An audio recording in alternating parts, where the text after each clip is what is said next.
تو انسان کئی مرتبہ موت سے دور بھاگتا ہے اور حقیقت میں وہ موت کے قریب سے قریب تر ہو رہا ہوتا ہے۔ اس لیے ہمیں چاہیے کہ ہم موت کی تیاری کریں۔ مہلت ہر ایک کو ملی ہے، کسی کو کم کسی کو زیادہ۔ اس مہلت سے جو فائدہ اٹھائیں وہ خوش نصیب انسان ہے۔ اس دنیا میں آپ کو اللہ کا منکر تو مل جائے گا، رسالت کا منکر بھی مل جائے گا، دین کا منکر بھی مل جائے گا۔ اس دنیا میں آپ کو موت کا منکر کوئی نہیں مل سکتا۔ دہریے سے دہریہ بھی ہوگا تو یہ مانے گا کہ ایک دن مجھے موت آنی ہے۔ جب موت آنی ہی ہے تو کیوں نہ انسان اس کے لیے تیاری کر لے۔ اور موت کی تیاری یہ نہیں کہ انسان جاگنگ کرے اور ویٹ لفٹنگ کرے اور ایکسرسائز کرے، نہیں۔ موت کی تیاری یہ ہے کہ انسان اپنے پچھلے گناہوں سے توبہ کر لے، آئندہ نیکوکاری کی زندگی گزارنے کا ارادہ کر لے، اور جو لوگوں کے حقوق اس پر ہیں ان سے معافی مانگ لے۔ ہم نے دیکھا کہ بسا اوقات جو بندہ بیمار ہوتا ہے اس کے ساتھ اوپر والے ظلم کرتے ہیں۔ ظلم کا کیا مطلب؟ کہ اس کو حقیقت نہیں بتاتے کہ بیماری کتنی ہے، تسلی دیتے رہتے ہیں، اور وہ جھوٹی تسلی ہوتی ہے۔ ابو ٹھیک ہو جائیں گے، امی ٹھیک ہو جائے گی، اور وہ سمجھتے ہیں کہ ہم بڑا نیکی کا کام کر رہے ہیں، اور جی بتائیں گے تو ابو کو شوق لگے گا۔ بھائی شوق تو ان کو لگے گا جب اچانک موت آ جائے گی۔ یہ بہتر نہیں کہ ان کو پہلے سے انفارم کر دیا جائے کہ جی بیماری خطرناک ہے، زندگی کا پتہ نہیں، ابو کلمہ پڑھ لیں، ابو تیاری کر لیں۔ اوپر والے ظلم کرتے ہیں بندے کے ساتھ۔ چنانچہ ایک مرتبہ میں اپنا واقعہ آپ کو سناتا ہوں۔ ایک صاحب تھے جو سیکٹری لیول کے تھے، بہت لکھے پڑھے اور بڑی ان کی تنخواہ اور گاڑیاں اور ٹیلنٹڈ انسان۔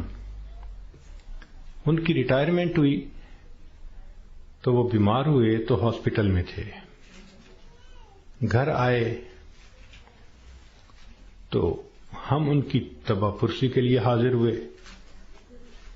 تو جب اس کے بڑے بیٹے نے مجھے دیکھا تو کہنے لگا، حضرت صاحب میرے ابو کے لیے دعا کر دیں، ڈاکٹر نے تو ہمیں جواب دے دیا ہے اور کہا ہے کہ بس ہفتے 10 دن کی بات ہے، ان کے اندر کینسر پھیل چکا، لیکن ہم نے ابو کو نہیں بتایا، آپ بھی پلیز ابو کو نہ بتانا۔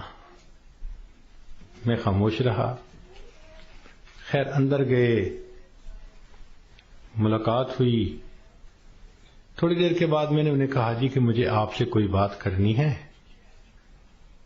تو انہوں نے سب کو جانے کا حکم دے دیا کہ بھی کمرے سے جاؤ، میں حضرت جی سے کوئی بات کرنا چاہتا ہوں۔ جب وہ اکیلے ہو گئے تو میں نے ان سے بات کی کہ دیکھیں، زندگی کا کوئی بھروسہ نہیں، کوئی نہیں جانتا کہ کب موت آئے گی۔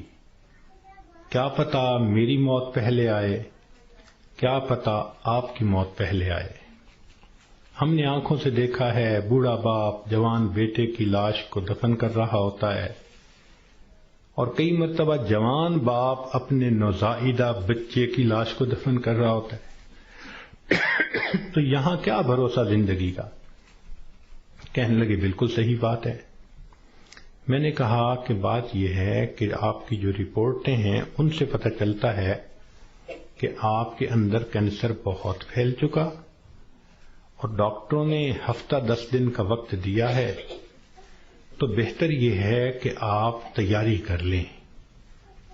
یہ بات سنتے ہی اس کی آنکھوں میں چمک آ گئی، اور وہ مجھے کہنے لگا کہ حضرت صاحب آپ نے سچ کہا، یہ سارے لوگ مجھے جھوٹی تسلیاں دے رہے تھے، مجھے کنفیوز کر رہے تھے۔ میرا دل کہتا تھا کہ میری بیماری خطرناک ہے، اور یہ اوپر والے کہتے تھے، رپورٹ بھی نہیں دکھاتے تھے، کہتے تھے بس ٹھیک ہو جائے گا، آپ فوراً ٹھیک ہو جائیں گے۔ تو اللہ آپ کا بھلا کرے، آپ نے مجھے بتا دیا، میں نے تو اب اپنے پوتے پوتیوں کو، نواسے نواسیوں کو دیکھ لیا، کتنا بندے نے رہنا ہوتا ہے، تو چلو مجھے اندازہ تو ہو گیا۔ اب یہ کہہ کر انہوں نے دروازہ کھلوایا۔ جب بیٹا آیا اور اس کو پتہ چلا کہ حضرت صاحب نے تو بتا دیا میرے ابو کو، تو وہ میری طرف دیکھنے لگے۔ میں نے ان کو کہا کہ بچے غصہ نہ کرو، میں نے تمہارے ساتھ بھلا کیا ہے۔ اللہ کے اس بندے نے سارے گھر والوں کو بلایا اور ان کو کہا کہ دیکھو بھئی، میری بیماری کی یہ حالت ہے کہ میرے پاس صرف 6-7 دن ہیں۔ اب ایسے کرو کہ جو میری زمینیں تھیں، جائیدادیں تھیں، مکان تھے اور وہ میرے نام تھے، سارے نکالو، میں اپنی وراثت کو بچے اور بچیوں میں شریعت کے مطابق تقسیم کرتا ہوں تاکہ میرے بعد جھگڑے نہ ہوں۔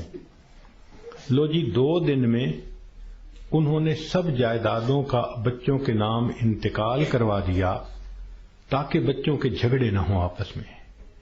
پھر اس کے بعد انہوں نے کہا کہ میرا جی چاہتا ہے کہ میرے بچوں کے آپس میں رشتے ہوں، تو کچھ رشتے تھے جو انہوں نے پرپوز کیے اور ان کی وجہ سے انہوں نے آپس میں ہاں بھی کر لی۔ پھر تیسرا کام انہوں نے یہ کیا کہ کچھ رشتے داروں کی آپس میں ناراضگیاں تھیں، ان کو بلایا اور کہا کہ دیکھو بھئی، میں مہمان ہوں، میرے دل کی تمنا ہے کہ میں تمہیں آپس میں ایک دوسرے سے سلو کرتا ہوا دیکھوں۔ چنانچہ 15-15 20-20 سال سے جو ایک دوسرے سے رشتہ دار نہیں بولتے تھے، گھر آنا جانا نہیں تھا، انہوں نے ان سب میں سلو کروا دی۔ پوری برادری اتنی خوش تھی ان تمام باتوں پہ کہ جی اس بندے نے اتنا اچھا کام کر دیا، یہ ہماری برادری کا بڑا تھا، سب میں جوڑ پیدا کر دیا۔ پھر اللہ کی شان، 1 ہفتے کے بعد اس کو موت آ گئی۔ اب اس کا بیٹا جب کبھی ملتا ہے کہتا ہے حضرت جو احسان آپ نے ہم پہ کیا ہم اس کا بدلہ نہیں چکا سکتے۔ تو کیا ضرورت ہے بیمار آدمی سے چھپانے کی جبکہ اس کی بیماری اتنی خطرناک سٹیج تک پہنچ چکی ہو؟ ہم مسلمان ہیں، یقین ہے کہ ہم نے جانا ہے، تو اس بندے کو غفلت میں موت آئی اور وہ کلمہ بھی نہ پڑھ سکا، تو پھر اس کو دکھ ہوگا نا، بتانے سے تو دکھ نہیں ہوتا۔ تو اس لیے شریعت نے کہا کہ جب کسی کو موت آنے لگے تو اس کو کلمے کی تلقین کیا کرو۔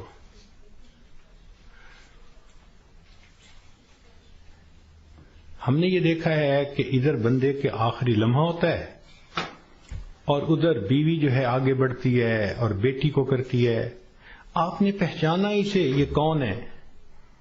یہ دیکھو یہ تسنیم آئی ہے، یہ دیکھو یہ پروین آئی ہے۔ حالانکہ وہ لمحہ اس بندے کے لیے اللہ کے ذکر کا وقت ہوتا ہے، یکسوئی کا وقت ہوتا ہے۔ تو یہ مسئلہ سمجھ لیں کہ جب کسی مریض یا مریضہ کو دیکھیں کہ اب آخری لمحے ہیں، مت تعارف کریں اور کروائیں۔ ساری زندگی اس کو تعارف ہوتا رہا، اب تو رب سے تعارف ہونے کا وقت ہے۔ اب کیوں اس کو غافل کرتے ہیں؟ کیوں اس کی توجہ کو ہٹاتے ہیں؟ کہتے ہیں کہ ایک بزرگ تھے، 3 سال کی بیٹی تھی، حفصہ اس کا نام تھا۔ ایک دن ان کے اوپر ہارٹ اٹیک ہوا اور وہ اسی کنڈیشن میں آنکھیں بند کر کے اللہ سے لو لگا کے پڑے ہوئے تھے۔ وہ حفصہ آئی اور دستور کے مطابق چارپائی پر چڑھی، ان کے سینے کے اوپر لیٹ گئی اور ان کی آنکھیں کھولنے لگی، باتیں کرنے لگی۔ وہ خاموش رہے تو حفصہ کہنے لگی، ابو آپ مجھ سے بات نہیں کرتے، لو میں بھی آپ سے بات نہیں کرتی، میں نے آپ سے کاٹی کر دی۔ یہ کہہ کے وہ بچی دوسرے کمرے میں چلی گئی اور وہاں جا کے اس نے رونا شروع کر دیا۔ ماں نے دیکھا بیٹی رو رہی ہے تو وہ آئی، بیٹی کیوں رو رہی ہو؟ اس نے کہا ابو مجھ سے نہیں بولتے، میں ابو سے نہیں بولتی۔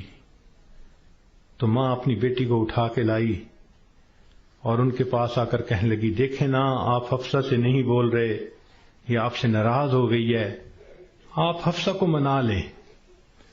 تو جب اس نے یہ بات کہی نا کہ آپ حفصہ کو منا لیں، تو ان بزرگوں نے آنکھ کھولی، فرمانے لگے کون سی حفصہ اور کیسی حفصہ، ہم نے تو اپنے یار کو منا لیا، لا الہ الا اللہ محمد الرسول اللہ، اور ان کی روح پرواز کر گئی۔ تو آخری وقت میں تو یہ حفصاؤں کو پیچھے رکھیں، اس کو کلمہ یاد دلائیں، اس کا آخری لمحہ ہوتا ہے۔